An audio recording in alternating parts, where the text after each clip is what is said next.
Assalamualaikum warahmatullahi wabarakatuh. Perkenalkan nama saya Ahmad Isyam Ramadan dengan NIM akhir 3063. Jadi untuk kesempatan kali ini saya akan mempresentasikan proposal proyek untuk tugas akhir semester 3 kecerdasan buatan, yaitu dengan judul menghitung nutrisi makanan menggunakan algoritma blind search.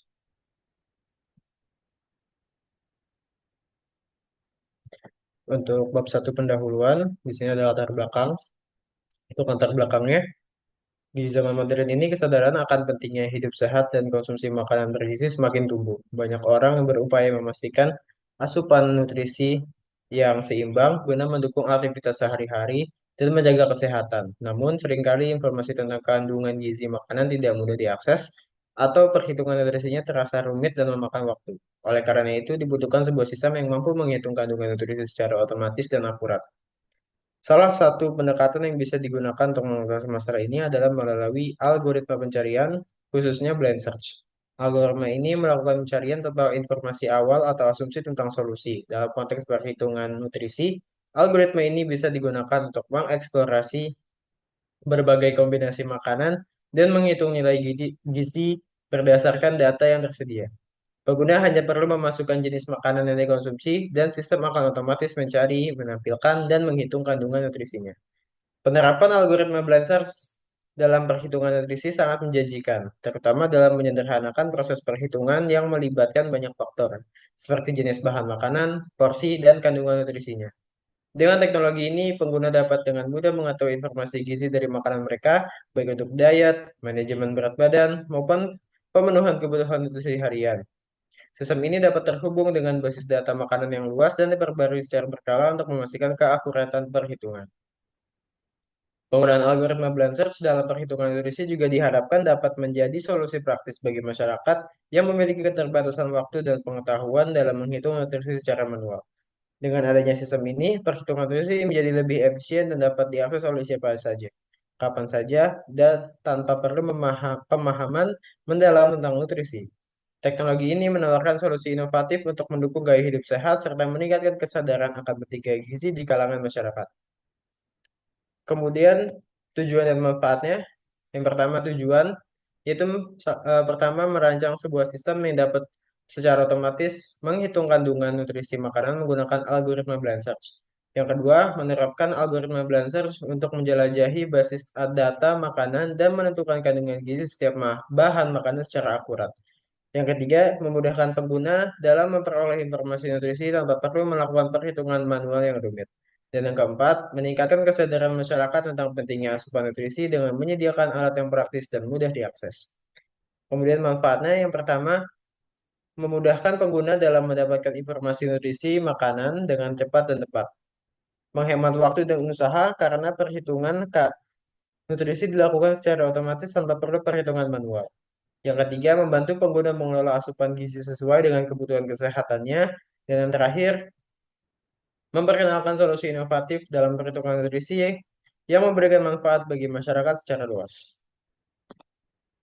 Kemudian batasan masalah, di sini ada 5. Yang pertama, sistem hanya akan menggunakan data makanan yang tersedia dalam basis data yang terintegrasi. Program ini hanya untuk makanan saja, tidak menerima perhitungan nutrisi dari minuman. Jika jenis makanan tidak tercakup dalam basis data, maka sistem tidak dapat menghitung nutrisi untuk makanan tersebut. Perhitungan nutrisi dilakukan berdasarkan porsi standar yang ada dalam data. Variasi dalam porsi konsumsi pengguna mungkin tidak sepenuhnya akurat dibandingkan dengan hasil perhitungan yang diberikan. Algoritma belajar yang digugakan tidak mempertimbangkan optimasi atau solusi paling efisien, melainkan hanya menelusuri semua kemungkinan data yang ada tanpa informasi tambahan. Sistem ini hanya menghitung kandungan nutrisi per jenis makanan tanpa memperhitungkan efek interaksi antar gizi yang mungkin terjadi dalam kombinasi makanan tertentu.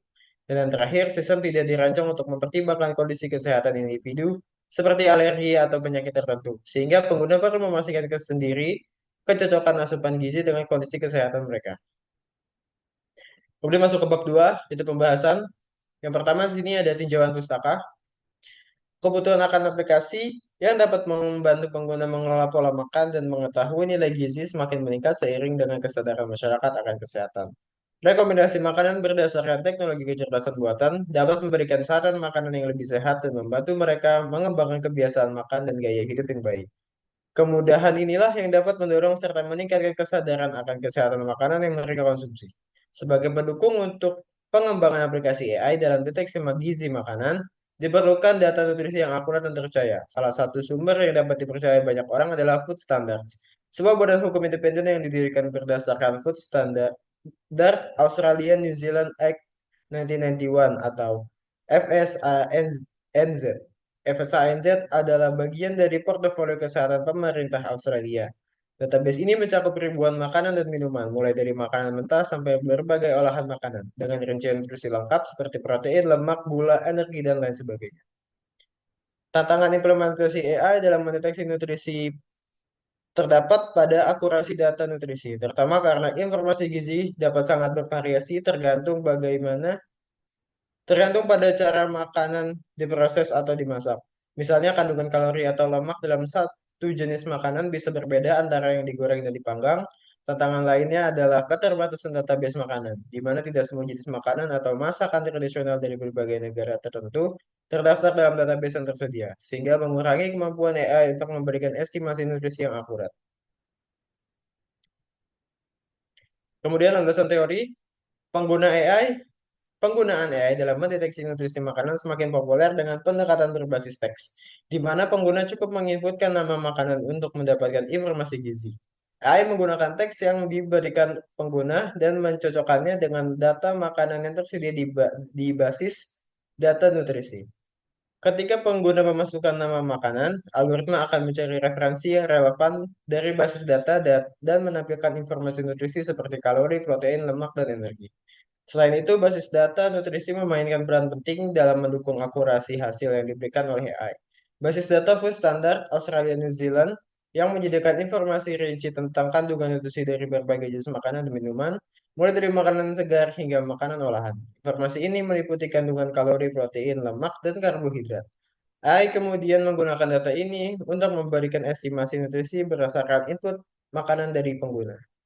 Namun penerapan AI untuk mendeteksi nutrisi ini dihadapkan pada beberapa tantangan. Salah satunya terletak pada keakuratan data gizi, terutama karena nilai nutrisi bisa sangat bervariasi tergantung pada metode pengolahan atau memasak makanan.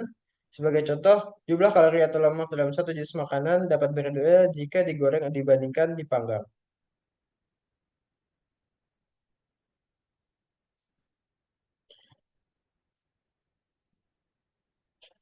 Kemudian bab 3 metodologi. Yang pertama ada pendekatan penelitian.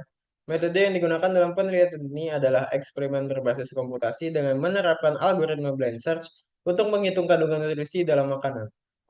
Algoritma blind search dipilih karena kemudahannya dalam menyelesaikan masalah pencarian solusi tanpa memerlukan informasi tambahan selain data input yang tersedia. Algoritma ini akan digunakan untuk menemukan kombinasi bahan makanan yang mampu memenuhi kebutuhan nutrisi tertentu. Yang kedua, tahapan penelitian. Berikut adalah tahapan penelitian yang akan dilaksanakan dalam beberapa tahap. Yang pertama, pengumpulan data nutrisi makanan. Data nutrisi makanan diperoleh dari sumber yang dapat dipercaya, seperti lembaga kesehatan, situs resmi, atau basis data yang menjanjikan informasi tentang kalori, protein, karbohidrat, lemak, vitamin, dan mineral.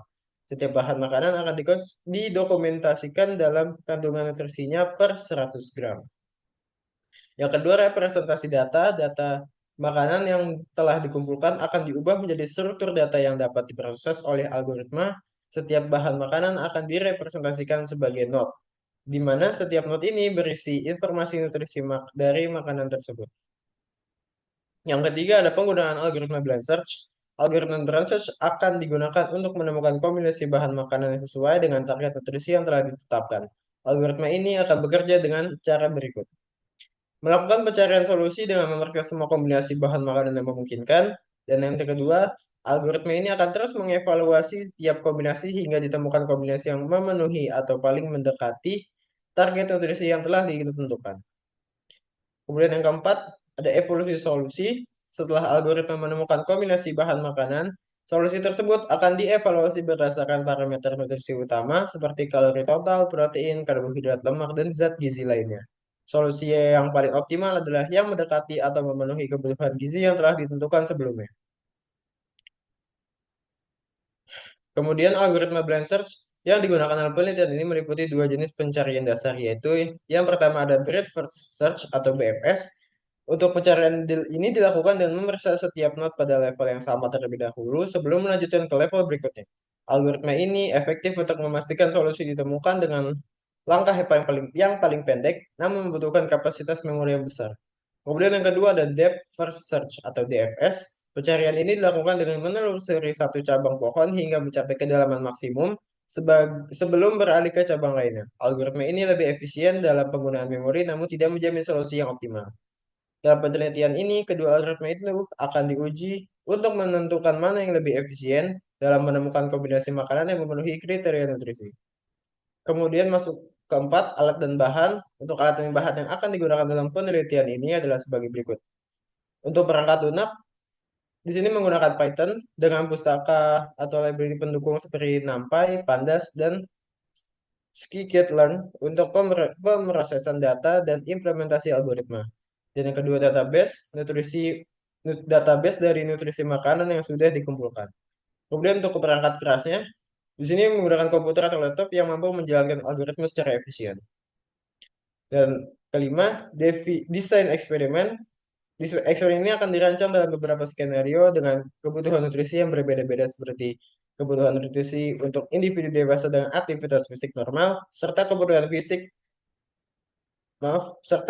nutrisi untuk individu dengan diet tertentu, misalnya diet rendah karbohidrat. Bab 4, hasil dan pembahasan. Hasil penelitian ini akan dilakukan dengan pemanfaatan algoritma Blind Search untuk secara otomatis menghitung kandungan nutrisi makanan. Algoritma ini dapat memproses data makanan yang telah dikumpulkan dan memberikan informasi nutrisi yang akurat untuk setiap jenis makanan dalam basis data yang telah diubah menjadi struktur data yang dapat diproses. Penerapan algoritma Blind Search memungkinkan evaluasi kombinasi bahan makanan yang paling mendekati target nutrisi yang telah ditentukan. Dalam berbagai skenario pengujian, algoritma ini berhasil menemukan kombinasi makanan yang memenuhi kebutuhan nutrisi mahasiswa Universitas Jember. Evaluasi solusi dilakukan dengan memeriksa kandungan nutrisi dan hasilnya menunjukkan bahwa algoritma Blind Search efektif dalam menemukan solusi yang mendekati atau memenuhi target nutrisi yang diinginkan. Kemudian pembahasan penelitian. Hasil penelitian menunjukkan bahwa algoritma Blanchard sangat efektif dalam menemukan kombinasi makanan yang sesuai dengan target nutrisi. Meskipun tidak memiliki informasi awal mengenai solusi yang tepat, keunggulan utama dari algoritma ini adalah kemampuannya untuk mengeksplorasi semua opsi yang ada, sehingga dapat menemukan kombinasi makanan yang paling mendekati kebutuhan nutrisi pengguna. Namun, algoritma ini juga memiliki kelemahan, yaitu memerlukan waktu pemrosesan yang lebih lama ketika basis data makanan cukup besar, karena harus memeriksa semua kemungkinan. Ada dua mode utama yang diterapkan dalam algoritma Blind Search ini, yaitu Breadth First Search dan Depth First Search. BFS memeriksa semua opsi pada satu level sebelum menjalankan ke level berikutnya, sehingga dapat menemukan solusi paling cepat, tetapi memerlukan banyak memori. Sebaliknya, DFS menjelajahi satu jalur hingga kedalaman maksimum sebelum mencoba jalur lain, sehingga menggunakan memori yang lebih sedikit, tetapi mungkin tidak selalu menemukan solusi terbaik secepat BFS. Kombinasi kedua metode ini disarankan untuk mencapai hasil yang lebih efisien dalam berbagai situasi.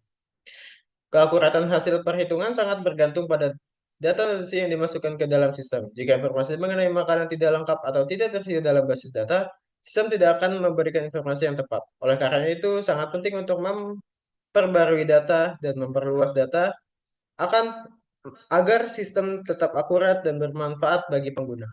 Sistem ini juga tidak mempertimbangkan interaksi antara zat gizi dalam kombinasi makanan, sehingga hasilnya mungkin tidak sepenuhnya mencerminkan efek gabungan dari makanan tersebut. Selain itu, sistem ini tidak dirancang untuk mempertimbangkan kondisi kesehatan individu, sehingga pengguna perlu memastikan bahwa asupan yang diberikan sesuai dengan kebutuhan kesehatan mereka. Pengembangan lebih lanjut dapat dilakukan dengan meningkatkan efisiensi algoritma, misalnya dengan menerapkan teknik pencarian yang lebih cerdas untuk mengurangi waktu pemrosesan. Selain itu, penerapan teknologi kecerdasan buatan atau AI bisa menjadi langkah yang baik untuk memberikan rekomendasi nutrisi yang lebih personal dan akurat sesuai dengan kebutuhan masing-masing individu. Dan untuk ini adalah daftar pustakanya. Sekian dari saya, bila ada kesalahan saya mohon maaf. Assalamualaikum warahmatullahi wabarakatuh.